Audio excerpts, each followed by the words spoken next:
Hello,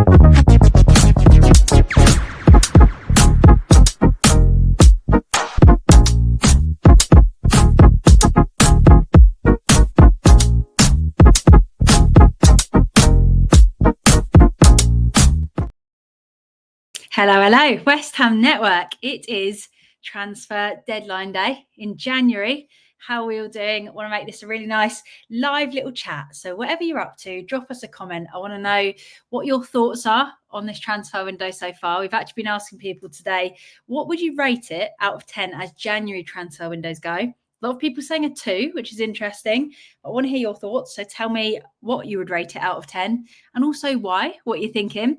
So we're just going to be chatting freely chatting today, chatting about everything that we had in store at the beginning of the transfer window, what we'd hoped for, what we've ended up with, and where this actually leaves us for the rest of the end of the season. So like I said, drop your comments. Gary's asking, did we sign Neymar yet? I'm actually just waiting for that announcement any minute now. I'm sure it's going to happen. So like I said, get involved in that conversation. Let's go. So it's a big day today. It is transfer deadline day, as we mentioned. 39 people, 40 people watching so far. It's always an exciting one in summer, deadline day. Well, I would say it's exciting. You feel like you want stuff to happen and you feel like more can happen in summer. In January, it always feels a little bit less exciting because we know that the only people up for grabs in January are typically people that are out of favour with their clubs, or for some reason or another, they're not currently being valued. So you have to take a bit of a punt on someone and get someone in that basically isn't being played. And if someone's not being played, it just means currently they're not rated by their team. And usually it's because they're not very good, unless you massively overpay. Obviously, if you were to pay stupid amounts for a player, you can probably get someone in that's pretty good in January. So, yeah, we have had some movement today. We have had some things happen. We've had James Ward-Prowse come back to West Ham, which is essentially kind of like a new signing. If you were to forget that we previously had James Ward-Prowse, would you be happy to hear that we'd signed him right now? Are you happy to hear that James Ward-Prowse is returning? Do you think that he could be a good addition to our squad that we currently have? I'm definitely happy to have him back. I think the more options we have, the better. We scored a decent number of goals from the set pieces that he helped with. And I'd be interested to see what he could do under Potter as well. I think it is an interesting one. So like I said, drop your comments. What you're rating this January transfer window out of 10. We're going to go first all the way back to the beginning of the January transfer window. First of all, the first person we actually needed to sign was a manager because we didn't have one of them really. The head coach was on the way out. We needed somebody else to take over, and Potter appeared, and there he was. We also signed Potter in January. Now, talking about signings and what we actually wanted from this window, at the very start of the window, we'd have probably said that we would have ideally signed a striker. We've known for a very long time we need more strikers. We need a striker. We've spoken about it. If I was to count up the number of times I've said we need a striker over the last 3, 4, however many years it's been in West Ham Network, I have no idea how many times it'd be. We would need a big old counter with multiple digits. But we would have ideally signed a striker because we'd had the news of Antonio, but Fulkrug was working his way back from injury at the time and Bowen could play there. So was it the most scary thing on the planet, the striker situation at the very beginning of January? It wasn't. We had options at that moment in time, but then in the space of a couple of weeks, we lost Bowen and Fulkrug, which made signing a striker an absolute essential priority. I don't feel like anyone could even try to justify that we didn't need a striker in any way, making that priority number 1. This January. One of the other big criticisms, particularly under Lopetegui, was that our midfield was not dynamic enough. We had that lack of energy, that lack of pace, and that lack of youth as well in our midfield.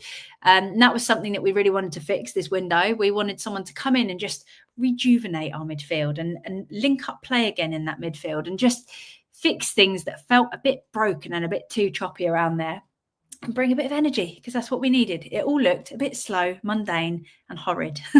And then another key position was centre-back because we've tried different pairings. They haven't really been successful. Mavropanos, there's massive question marks over. We haven't stopped leaking goals. We are shaky in defence. There's not really two ways around saying that. And it doesn't feel like there's a lot of organisation or anyone really commanding that area. So a new centre-back was something that a lot of people also felt that we needed coming into this window. And I want to hear as well in the comments, what were your priorities in terms of which positions we needed to sign people for, and also the order in which you thought was most important. I'll be shocked if anyone doesn't say striker, but I'm here for it. I want to hear all of your opinions. So those are the main three areas. The spine of our team needed some help. Striker, midfielder, centre-back. That was how we went into the beginning of this window, what we were looking at. And then as usual, we were linked with a lot of names, but a lot of them turned out to be absolutely nothing. Not much really happened. But we're going to run through a few of the key points that actually happened this window. A big one was that apparently at the beginning, we bid that £57 million for Duran, but Villa wanted a lot more if he was going to be going to a Premier League club. We dropped out of that race. He, of course, ended up going to Saudi, which actually worked out well for us. For anyone that isn't aware of the big merry-go-round that has happened with Duran, he went to Saudi, and because Al Nassr were going to sign Bayer Leverkusen's Victor Boniface, they instead went for Duran. If Leverkusen had sold Boniface, they would have wanted Evan Ferguson to replace Boniface, but they didn't. And then this freed up Ferguson to come to West Ham. So that's the merry-go-round. That basically means we got Ferguson because we didn't get Duran. A concern was at the time we had shown our hand. We'd shown and made it obvious that we had £57 million for a striker, which could have made it very, very difficult to negotiate. Then Sky said that we'd had an offer accepted for Banzuzi, and we thought, okay, some business is happening. And then suddenly it went silent. So it's very rare that Sky say something and then it doesn't happen, but it didn't happen. Whether this was ever accepted or we're waiting for summer, we'll have to wait and see. But Banzuzi, he had people pretty excited after doing a little bit of YouTube scouting. He looks young, dynamic, centre mid, like we were talking about. We needed that energy and that pace injected into our midfield. He is, however, unproven, and the bid was thought to be around 12 million, which isn't a lot of money. But he could have proven to be a pretty solid investment, bringing in a talented player with a lot of potential. We're going to talk about that model of football scouting as well in a minute. There's Creepy, the Ligue 2 player in France. He scored a decent number of goals. Looks as though that won't be anything happening at the moment, at least until summer, if it does happen, if we go in for him again. Daniel Cummings, the striker from Celtic B, 18-year-old, 26 goals in 18 games, if I remember correctly. He has apparently agreed to join us on a pre-contract in summer because he can do that because he'd be out of contract then. We were said to be working on doing a £500,000 deal to get him signed sooner because apparently his fee in summer would be 350k because you have to pay compensation to the academy. So that is another thing that was going on. Just taking a little look at everyone's comments. John, pleased to see Ward-Prowse coming back. I completely agree, and I want to hear what everyone's thinking about Ward-Prowse.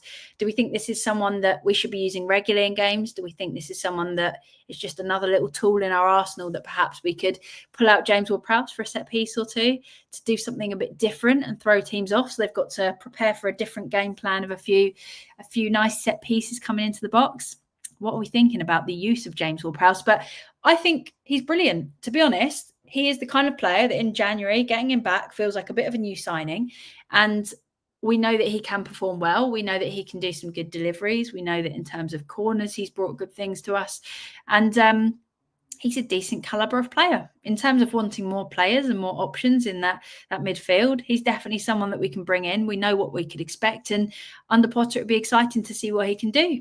Shame we haven't signed a centre-back, says Dean. I do agree there. Centre-back was definitely something that I did want to just shore up our defence, because I feel like unless we massively improve our attack and completely outscore opponents, I'm still just massively concerned and not convinced by the way that we defend at the moment. Is that something Potter could perhaps improve over a little bit of time? Maybe. With the players that we do already have, maybe he can do it. You never know. But would I have liked us to bring someone in to strengthen things pretty quickly? Yes. Do I know who I wanted? If I'm honest, I can't even tell you who I would have wanted. I think summer's going to be massive in terms of strengthening up that defence and probably putting in a decent amount of money, getting rid of some players to free up some extra funds. It's going to be a big, big, big summer. We're also going to talk about that in a little bit more detail because it looks as though things are changing, how we're going to be dealing with things transfer-wise moving forward after this window. And yeah, in terms of the actual strategy, what we can take from this window, our transfer strategy has clearly shifted to younger players this window, which is good. It's what we've all wanted for a long time. We don't want to be going for players that are towards the end of their career. We've done this with Fulkrug and got burnt that obviously players are more injury prone as they get a little bit older. Injuries can become a lot more serious, and you haven't got that longevity. That's what I was trying to say. Because if we're trying to build something long term, bringing in somebody that's got a season, maybe 2 max, before they start to deteriorate is not really a long-term plan. It's more of a short-term fix.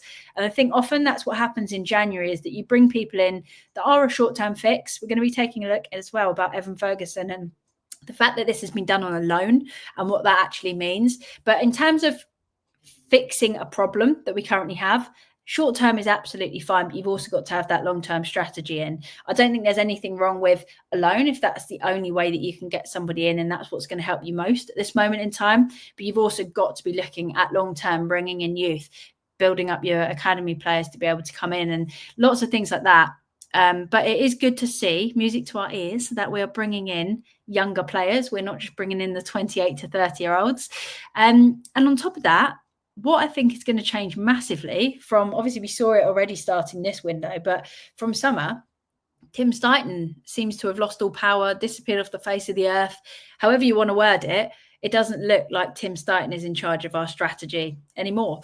Carl McCauley is there now, and the two of them, how they would ever work together, I do not understand, because they essentially double up massively. Both would be stepping on each other's toes, and both probably wouldn't be able to deliver a good strategy of football. How you would direct football with 2 different people, 2 different sets of ideas, I don't really know. So that's going to be an interesting one to see, because with Carl McCauley, we know that he's worked well under Potter. We know that they work as a team as such. And with that, I'm not sure what place there is at all for Tim Stuyton. And if I'm Tim Stuyton, I'm probably fuming and disappearing off to go somewhere else where you can actually lead a strategy. I think the problem is, if someone is a director of football, they need to direct the football. They need to be given the power and the tools to be able to do that. Because if you start taking power away from them, ultimately they're overseeing an entire strategy that is not theirs, and that just doesn't work. So there isn't a point in having somebody in charge of strategy if you're not going to give them the free rein to actually make the strategy theirs. So, yeah, I think that's what is going to be majorly different in the summer. We've seen little signs of it, the way that we're doing business, the way that we're doing bids, that it appears that Sullivan may well have his hands a little more on the transfer side of things. There have been no pictures of Tim on a plane convincing people. And whether or not this is going to make it a lot harder for us to bring people in the coming windows, we'll have to wait and see. But how did the transfer window end? In fact, before we do that, let's just have a little look. So, pleased with Ferguson and James Ward-Prowse, a 7 out of 10 this transfer window. I think as Januaries go, I'd probably agree. It's a 6 or a 7. Would I have liked a midfielder to come in that I was quite excited about, to bring a bit of energy and to just add a bit of competition? I would have. And would I have also liked a centre-back that I thought could do a solid job, even like a Craig Dawson, just no-nonsense centre-back? I would have.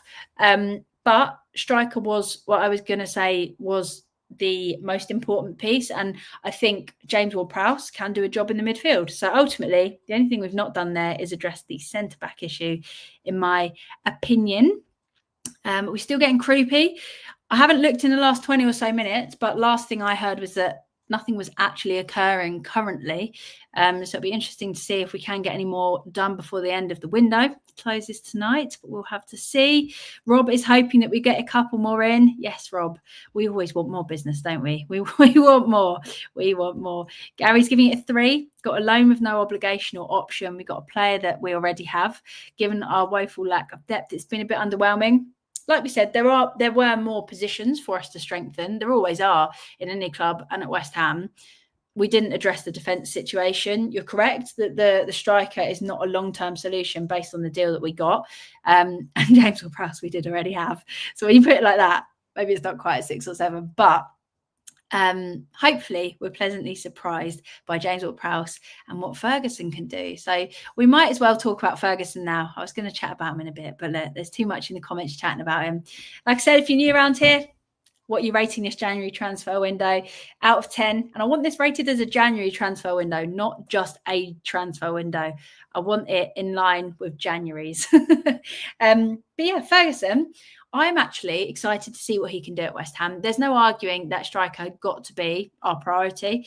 And we've brought somebody in to fix that issue for now. He wants to play. His attitude looks good. He's back from his injury. We saw him come on for Brighton. And he's young. He is young. He is an exciting player. A big question mark is over the ankle situation and whether that's going to be recurring, but it's not something you're going to know until you put him on a pitch in claret and blue and find it out, because a lot of players, once you wear that claret and blue shirt, it obviously worsens a lot of injuries. But we have to take a risk at this moment in time, and we have to see what happens. In terms of ignoring that injury, he is a very exciting player. Naturally, when you look at loans, you think back to people like Lingard. We got him on loan. He was incredible. Then he went back and we never saw him back at West Ham. So you do think about the negatives of a loan and a lot of the cons of, oh, if he does well, it's just going to add to his value and then he's going to go somewhere else. But I think in football, you've really got to look at what value they can bring to you. And if we're paying a relatively small amount to have him on loan and he's going to actually get us a few league positions or get us however many goals before the end of the season, or even just rejuvenate things and maybe even be tempted to stay at West Ham, then I think it is a positive for us. And we've got to look at it as a positive, even if obviously I would have loved him not just on a loan, but I think there are also risks of signing him. So I'm almost too scared to say that I would want to buy him, because if we did that, you can almost guarantee that that ankle injury is going to play up and we're going to be like, here we go, we've bought a striker that we knew had an ankle injury and now he's out for the rest of the season. And I think ultimately the loan is the most sensible option for both Brighton and West Ham. Looking at it from a business perspective, taking all my feelings as a fan out of things, it was a sensible move. We're talking about a player who's got a slightly worrying history with injuries. So buying him or having an obligation to buy him that is easy to sort of meet those criteria, it would prove risky if we get unlucky with his ankle, which, let's face it, we've been burnt a lot of times by strikers and injuries and signings and injuries. Obviously, we would have liked the option to buy.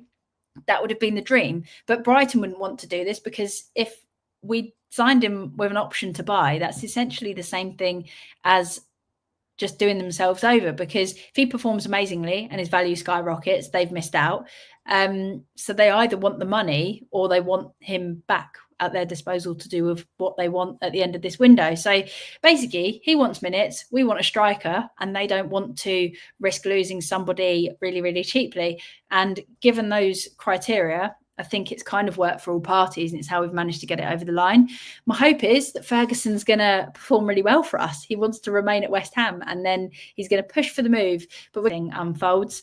And ultimately, if he can do a great job between now and the end of the season, I'll be delighted. And then we know that we'll all be heartbroken if he went on to stay at Brighton or go elsewhere. But if there's no option to buy, he seems like a solid addition to our team, even if it is short term. And I'm feeling positive that he's going to do well for us. Don't know how much everyone has seen, and let me know in the comments what you're thinking about Ferguson. Are we excited? Do we think he's going to do well for us? What are we thinking? But I think he'll do well. And then I think we'll probably have a massive saga around all of this in summer when we work out what on earth we do without him or how we try and get him. But he gets a decent number of goals from within the box. One of the things I'm actually most excited about, we have struggled at West Ham to have strikers that work well for us, because we're used to the Antonio style of play, someone that can hold the ball up, be a bit of a brute up front, and they're not just a typical poacher, striker, tap-in merchant. We need somebody that's a bit more of an all-rounder, and it's very difficult to find players that are like that. But I would argue that Ferguson is actually pretty close to that, because he holds the ball up really nicely and brings other players into the mix, which is perfect given that we've got a decent number of creative players. We have been struggling to bring the most out of them, but I wonder whether he could actually be the one that does it. He does drop really deep.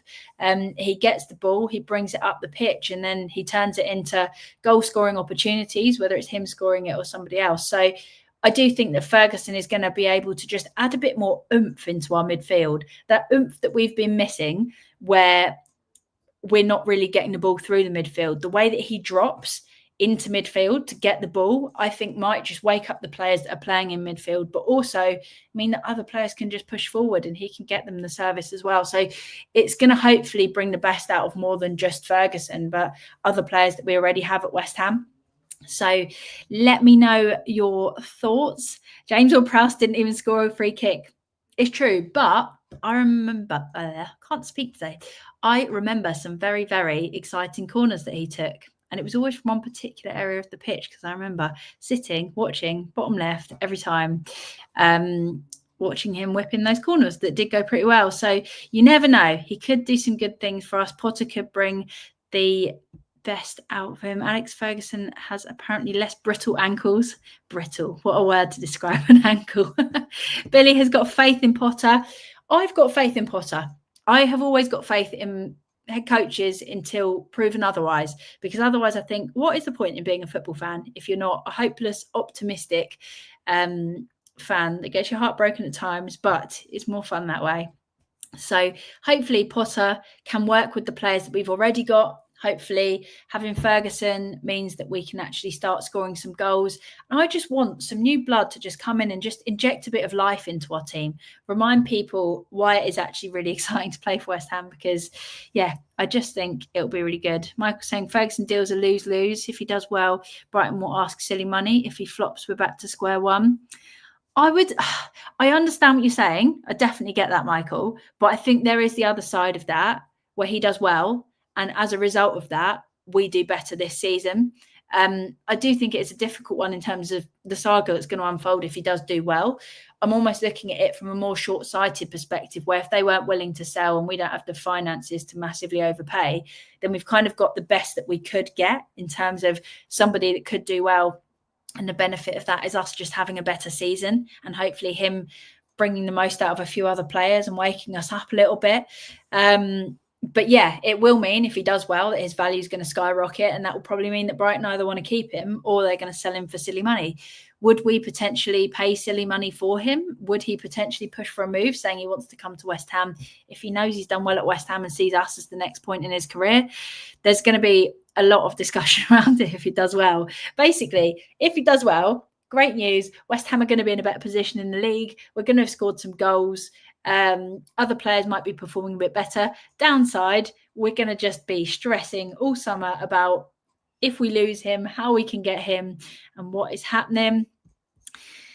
Hope you're well. Is there any truth in Dawson returning to us? Can you say hi to my daughter JJ, please? Of course I can. Hello, JJ. Happy transfer deadline day to you, JJ. Hope you're doing well. I don't know if there's any truth in Dawson returning to us. If I'm honest, I can't see it happening. He moved up north because he wanted to be closer to family and to be not in East London, basically, unfortunately.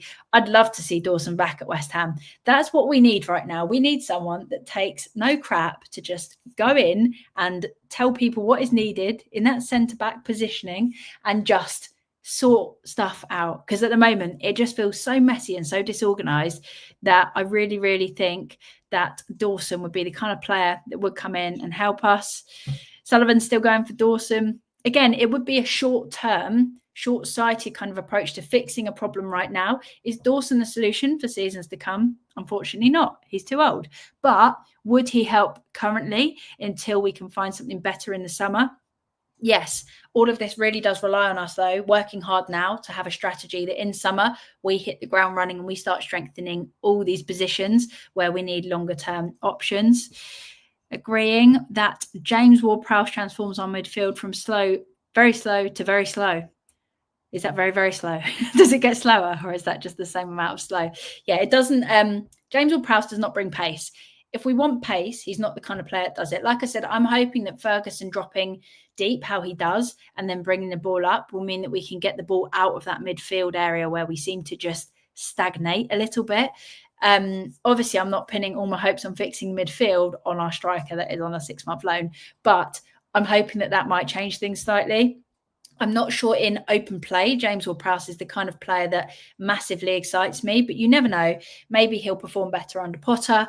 But in terms of scoring some goals, getting some assists, set pieces, we know what he brings. And it is somebody else to bring in. A little bit more competition is something that we could do. Jackie says, I believe in Potter, but don't believe in our board's ability to run West Ham with any form of competence. This is the challenge that I think, especially with getting rid of Tim Stuyton, we are going back to the old model that we've always had in terms of how we do business, how we do transfers. And that is definitely a scary old one. Matthew talking about Ferguson deals. Okay, we might get some goals out of him, and it hasn't cost us a fortune / less risk. This is exactly it. You've hit the nail on the head there, I think, because while we didn't want to bring in an amazing player on a 6-month loan, we don't currently know whether Ferguson's going to be an amazing player or one game in, his ankle is going to give up the ghost and we're going to be back to square one. If we'd have bought that player and they get injured, we'd be saying, what on earth were we thinking? If he performs incredibly and we therefore wish we'd have signed him, we're going to be saying, what on earth were we thinking? It's all down to luck, to be honest, whether this injury becomes a problem or not, and whether he performs well or not. If he does perform well, we're going to wish we'd have signed him. If he doesn't, we're going to be glad that it was a 6-month loan. Calvin Phillips, I was wishing we'd have managed to get him on a longer deal at the time because I thought he's a really good player. I'm really excited to see what he can do at West Ham. And we saw that things don't always work out like that, do they? What else? How is everyone feeling? If you're new, in the comments, if you're new around here as well, hit that subscribe button, please, because we can't have you not subscribed to the almighty West Ham network. We've also got the Chelsea game tonight. We're going to be doing a little chat about that. I want to hear your score predictions for Chelsea. Do we think we can win it? Do we think we can win it? Can we get a defender in the coming hours? I'm not convinced that we're going to get one over the line, but I would love us to bring in somebody. But I also think not just anybody. It needs to be someone that can actually bring something to us. Bowen took better corners. Bowen does take good corners, although there were times where he didn't beat the first man on corners. I remember patches where it just never beat the first man. But Bowen can take a good corner. He'll be back soon. So that will be good to see. We definitely need some new blood. Fast blood, said Daz. Yes, we do need some fast blood. In midfield, just a bit of pace would be so nice, wouldn't it? Or even not even just the ability to be fast in running. I just want to see us passing the ball quickly. If we can't do the pace, then we need to pass with the pace. That's at least what we need to do. So hopefully we can do that. What is everyone else saying? How are we feeling? I want to hear how you're feeling about Potter, transfers. What do you think we need to do in the summer to fix things? I want to hear everything. Crap window, lots of promising targets with no intention of signing. There's definitely always an element of that, isn't there, where people throw out bits of information to sort, I suppose, the media side and what that means in terms of other deals. But I really hope that we can do well. Ferguson's on low wages. It's worth a punt. Pete, oi, Pete, how's it going? Andy says that the transfer window is a 2. It's not good enough. What is Ferguson like? So we touched on that. Basically, Ferguson is 6 foot tall. He is strong. He just muscles people off the ball. Shoulder to shoulder, he's really good. He has scored a lot of goals from within the box. Some of this has meant that he's had a decent amount of service, but the bit that I'm most impressed with is that he does drop deep. And he helps in the build-up play as well. So he's not just the kind of striker that we've had before where they wait on the last man. We don't give them the service. They therefore don't score. And then we go, what were we doing signing them? So I'm hoping that because he can actually drop deep and play a bigger part in the way that we're playing as a team, that he can bring players like Bowen back into the game a little bit more, and Kudus, Paqueta. If we can actually give service and play fluid football between all these players, I think Ferguson will be a good target man, but he can also support the players around him, meaning there's a bit less of a just gap in midfield where just nothingness happens and we pass back to defence. So that's my hope. He works hard. That's one thing I would say. And he looked decent enough when he came on for Brighton. I didn't see enough of him to see how he is after his injury, to be honest. But I think he's going to be good. I'm genuinely excited. And I think if not for his injury history right now, I would be buzzing to get him on loan. If not for his injury history, I would be desperate to have him on a permanent. But like we said, Brighton would have been pretty silly to let him go on a permanent because they've seen what he's capable of. They know that the ankle means that it's a little bit of a risk and they want him to get minutes and he wants to play, which is great. It's a good attitude that he's got and we've signed him on a loan. So it is what it is. I wish it could have been a permanent with somebody that didn't have an ankle injury that I was a bit scared about. But given that this manages the risk a little bit, am I disappointed? I'm not. I think it'll be good, and I'm looking forward to seeing what he can do for 6 months. And then I will no doubt be heartbroken in the summer, but who cares? It's all part of the fun, isn't it? January window should be scrapped. It's too disrupting to the club and the players. It is disrupting. I think it'd be weird. Can you imagine not having a January transfer window? I say that actually, like at West Ham, we do much in January. Not much would change for us, really, would it? But I think it does give us a good opportunity to spice things up a bit when you do have mid-season injuries. Whether or not we manage to achieve the spicing up is another question. But we did it with Lingard. You never know. It could happen with Ferguson, that he could come in and do well. James Ward-Prowse had a race against the snail and tortoise today and came fifth, said Paul. He's not the fastest, is he? But he pings in a good ball. We know he's not the fastest. It's unfortunate. Tim has gone. Has he officially gone? Because I believed his power had been taken. Macaulay had come in, but I hadn't actually heard like a Tim Stuyton has gone announcement. I might be wrong. I might have completely missed it. I know that Tim is gone in terms of what he's doing, his ability, his any say that he has is gone. But yeah, Macaulay is an analyst, not a director of football. And if Ashworth does come in, it would be interesting because then you've almost got that little dream team there. But I think the way that Macaulay is the analyst, he will also be identifying the targets. And I think that's exactly what Tim does. Macaulay does it in a far more logical, statistical manner. Whereas I think Tim goes and scouts people and it's more based on his opinion, I suppose. But I just can't see the two working very well hand in hand unless they both completely bought into what each other wanted to do. And obviously if Ashworth comes in for the summer, then that will be fully game over. But I don't know if there's been actually a goodbye Tim Stuyton, it's all over sort of announcement, but it's just kind of general knowledge, isn't it, that he has no say anymore. A transfer strategy, especially in January, is no strategy. Last 4 January winners, including this one, 2 loans and Fanny Dings for £15 or 18 million loans plus. Not good. Andy's not happy. Andy's not happy at all. It's hard. I don't think you can do much in January. Like we said at the beginning of this, the people that are available are the people that their clubs don't rate right now. And whether that's because of their attitude, because of their performance, or because of what they see in training, it means you're trying to find a diamond in the rough. And a diamond in the rough that will fit into your club that is currently not performing as well as they should, and that will somehow turn things around, which essentially is a bit of an impossible task. I honestly feel like Ferguson could be the exception if he can stay fit. But we'll have to see what happens. What else have we got? What is everyone saying? We didn't like Moyes ball James Ward-Prowse. Hopefully we'll see a different player under Potter. This is it. We've seen players completely transform under different head coaches and different managers. So if we've not seen James Ward-Prowse under Potter, you never know. He might implement him in a completely different way. And it could be really interesting to see what happens and how he does. He's by no means not effective. I think it's just going to be interesting to see what he can do. I would have been happy to loan all 3 until the end of the season. Good to recall James Ward-Prowse, no brainer. He wasn't getting in their side and we have him as an option now. Let's potentially have a look at him. I think he's a good player for us. Completely agree. I think he's wasted otherwise, and it's just another option that we have. It doesn't mean we have to use him. We needed to get a bit of pace this window. Didn't get any. Brighton have already got a replacement striker in. It is very true. And this is something as well that's quite interesting because it looks as though our approach to transfers may be changing.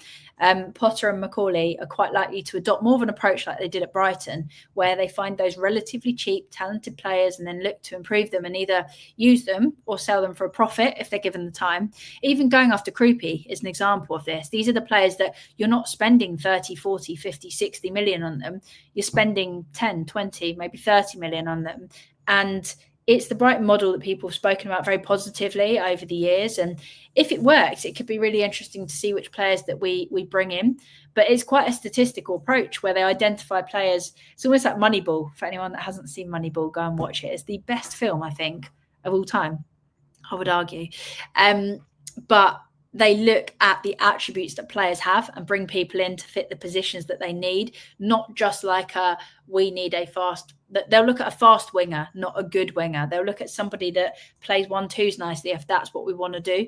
And I think that's quite an interesting approach, because you can then bring the best out of the players that you bring in. You can tactically deploy them and you can boost their value. And that's what we've seen Brighton do time and time again. And then they sell those players. Let's have a little chat as well. Obviously, we've got the Chelsea game tonight, 8 p.m. That's why we're doing this little chat now before I go and pick my daughter up from daycare. Little chat about West Ham. We're 15th in the league. We've only got a few points behind 12th, to be honest. Big end to the season is needed under Potter, and we face Chelsea. And I really, really hope that we can get a result tonight. We've seen glimpses of things starting to calm down a little bit under Potter and starting to, I suppose, look a little bit more positive in glimpses. It's going to take some time. There's so much to fix. There is so much to fix at West Ham that I'm not expecting miracles, especially against a team like Chelsea. But if we could see Potter get a result, I'd be happy. So I want to hear your score predictions for the Chelsea game tonight. Do you think we can do it? Do you think we can win? What do you think the score is going to be? Let us know in that comments. If you're watching this, please give it a thumbs up as well. It supports the channel so much when you give us a thumbs up. Make sure you've subscribed, drop us a comment. All these things really, really help with the engagement, and we really do appreciate it. So if you are watching, everyone always forgets to give those lives a thumbs up. So take a second, should be down here somewhere. Hit that thumbs up button, because it will very much help the channel. We are happy that today is the end of the transfer window. It is like a big merry-go-round of news, isn't it? There's so much to report on, so much to talk about, and then so much ends up being hearsay. Does it keep us entertained, though, I would say? Because obviously, as the people that put the content out, we do see the comments that are like, why are we talking about this? I just want to hear about it when it's set in stone. But if we only spoke about the things that were set in stone, and we didn't share our enthusiasm or disappointment about certain situations, I think there'd be like one video a season. And we can't have one video a season. We need this. We need the excitement and the ups and downs of football. We are here to present them for you. TT Volley EU thinks we are going to do Chelsea today. I'm loving the confidence. Wonder if Naif Aged would want to come back. Are we missing Aged? That's a good question. I think Aged could actually do an okay job at stabilising things slightly more. I'd swap Mavropanos out for Aged any day at the moment. Interesting. I wanted a left-footed centre-back, a box-to-box midfielder, and a striker. Very common requests. Hope we get a couple more in. What else have we got? What is everybody saying? Daz is agreeing with Adrian. Lawrence wishes we could get defenders like Dixie and Ginger Pele in there. But are there any of those types about? It is more of an old school kind of defender, isn't it? Thinking about that. Julian Dix. Yeah, Ginger Pele. Dawson. It's not, you don't really see many youngsters that are like that old school, no nonsense defender, do you? I'd love to just get in someone that does not take any crap, centre back, just absolutely go through players when they need to. We should have a Gare back in the summer. I'd like to have a lone centre back for now. Another option at centre back would be very beneficial. Oliver says this has Jesse Lingard written all over it. So he scores a hatful of goals, not a handful, boosts his stock, and then returns to Brighton, who demand an extortionate fee. We hesitate for an eternity. However, would you be more upset if we signed him knowing his ankle injuries and he does get injured? Like we had this with Fulkrug, and because he got injured, we were like, what were we thinking, signing someone of that age and all this?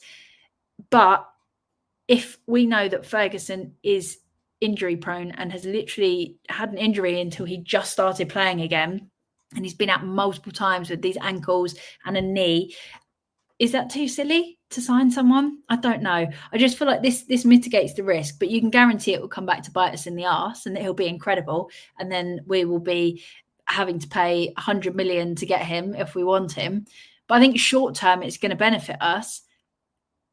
The other option would be taking that risk of signing somebody, if Brighton were willing to even do that, to be honest.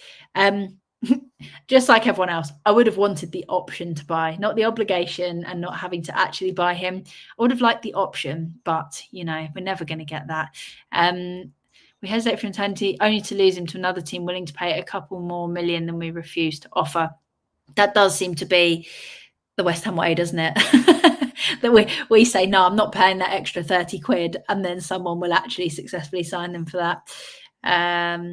Any chance Fergie plays tonight? I haven't seen anything that will suggest that he could play, but I would absolutely love it if he could. Glad he got a little bit of game time at Brighton before he headed off, so he should be match fit enough to get some game time very soon, though. I do not know, Paul. I'm afraid I cannot confirm nor deny. I do not know. Scott says that James Ward-Prowse is good to have for set pieces and corners. He could be the difference between us winning and losing. And that is a very good point. Sometimes horrible, uninspiring, boring, slow football, but a corner or a set piece can get you that goal that just helps you sneak the 1 point, the 3 points, whatever it is. And that could make a massive difference. I think people a month ago had kind of written off this season completely. So anything we can get from this season in terms of finishing a bit higher in the league, players like James Ward-Prowse are probably going to play quite a big part in that. Obviously, if you were going to design your season from the start, no, you wouldn't be wanting to pin your hopes on James Ward-Prowse. Do I think he can help us nick a point or three throughout the rest of the season? I certainly do. Souček, Alvarez and James Ward-Prowse. The Holy Trinity. Don't want to see it ever again. Daz thinks it's going to be 2-2 against Chelsea.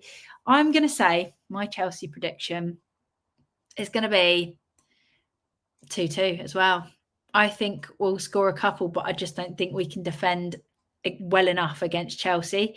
I'm hoping with a bit more time, Potter can neaten things up, because I saw areas of the way that he played, well, the way that he managed Brighton, where he changes tactics mid-game in really clever ways to be able to find ways to score goals. I think you've got to still have the basics in terms of being able to defend for that to work. And I think we've still got a little way to go with that. Oliver said there's going to be no more business this window. It's closed as far as Oliver is concerned. To be honest, I probably agree. I'll be surprised if we do anything else before the deadline actually closes. We've got a good evening of football. We can chat about deadline day till the cows come home. We've got Chelsea versus West Ham at 8 p.m. God, I hope we can get a win. I really, really do.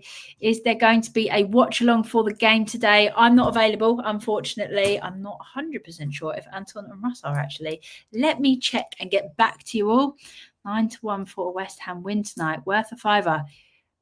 To be honest, the odds are decent because it is the kind of game that we turn up for and nick a win, isn't it? So, yeah, I'd stick a fiver on it. Will Potter use James Ward-Prowse as a box-to-box midfielder like when we bought him? Oh, I don't know, because I don't know if he's fast enough to be a box-to-box midfielder. I'll be so interested to see what he does. I think if you're going to play James Ward-Prowse, you probably do use him like that, because we know that Potter rates Souček and was after him when he was at Brighton. So I can't see him dropping him, which means Souček's probably going to be, maybe they could both play kind of box to boxy. I don't know. To be completely honest, I'm not entirely sure how you use James Ward-Prowse. I'd probably use him more as a bit of a, not an impact sub, but a sub when it's about the 70th minute and things just aren't working, for us to try and sneak a few points from some set pieces. And I would love to see him a bit better. The thing that frustrated me about James Ward-Prowse, we know that he can pick out a ball perfectly when it is standing still. But in play, I always felt like he never took the chances to play the ball through the lines, to play the little accurate passes. Whether he's better at it when he's standing still than he is in play, I don't know. But I'd love to see him just try, because he's got the accuracy to do it. It just felt like he never had the confidence when he was playing under us to actually do it in gameplay. So if he can pass through the lines, I think that could be really exciting. We have Fast Blood on the bench. Any word if Ings is going to Southampton or will rinse us for another few? Who knows? Who knows?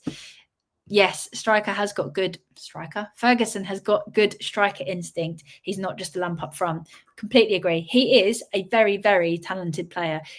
Go and watch, if you haven't already, before the Chelsea game, homework is to go and watch a video of Ferguson, and you'll see what I mean, that he's not just a player that waits for the ball. He is tactical in terms of how he can finish. It brings the ball down really nicely as well. He seems calm under pressure. He's physically strong, so he's not getting muscled off the ball.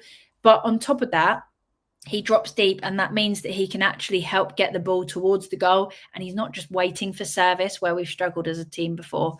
So I'm excited about that. We should try and get Liam Delap and Leif Davis in the summer. Names that we've been linked with, names that we've got excited about. I'm all for it. Matthew thinks we're going to win 2-1 tonight. Any word if Ings is going to do one? Nothing that I know of at the moment. Cummins is very similar to Ferguson. Hope he signs in summer, as Celtic won't let him come now. Yes, and that would be a bargain as well, similar to what we were saying, that Brighton model of football where you find those good players and you find ways to do it. Evening, Adam. I'm going to have to head off in a second. I must go pick my daughter up from daycare. Otherwise, she will be the last one there because her mum was chatting about West Ham, which probably isn't a very acceptable reason. We are not going down. Potter has till the end of the season to assess the current players, and we will rebuild in the summer. I'm going to leave it with that, Billy, but that is what I'd like to see. January is always a hard one. We know this. Also, if you're watching and you haven't already, give this video a thumbs up, drop us a comment. We will be back later.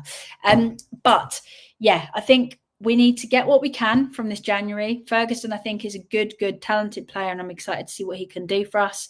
Getting James Ward-Prowse gives us another option in midfield. I don't know if we'll get any more business done by the end of the window. If we do, fantastic, and we'll be here to talk about it.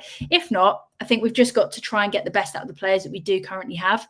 And Potter has time to work with that and to hopefully achieve that. And then in summer, big rebuild is needed. Like we spoke about, our whole spine, regardless of how well Ferguson does, we won't have him if he's on a 6-month loan with no option. So we'll need him. We need that pacey, energetic midfielder that we're talking about that can link up play. We need a centre-back. There's a lot that needs doing, but I've got faith that we can do it. Go back to no windows. No windows at all. No signings. You just have your players till they're about 90 years old and they're still playing for you because you could not buy and you could not sell. Can you imagine the Premier League? That would spice things right up. On that note, I'm going to head off for now, but 8 p.m, Chelsea versus West Ham. Here's hoping we can nick 3 points. Here's hoping we can start climbing that Premier League table again. And here's hoping we can start finding a little bit more positivity. We've signed Evan Ferguson. We've got James Ward-Prowse back. Set pieces are back on. Come on, you Irons.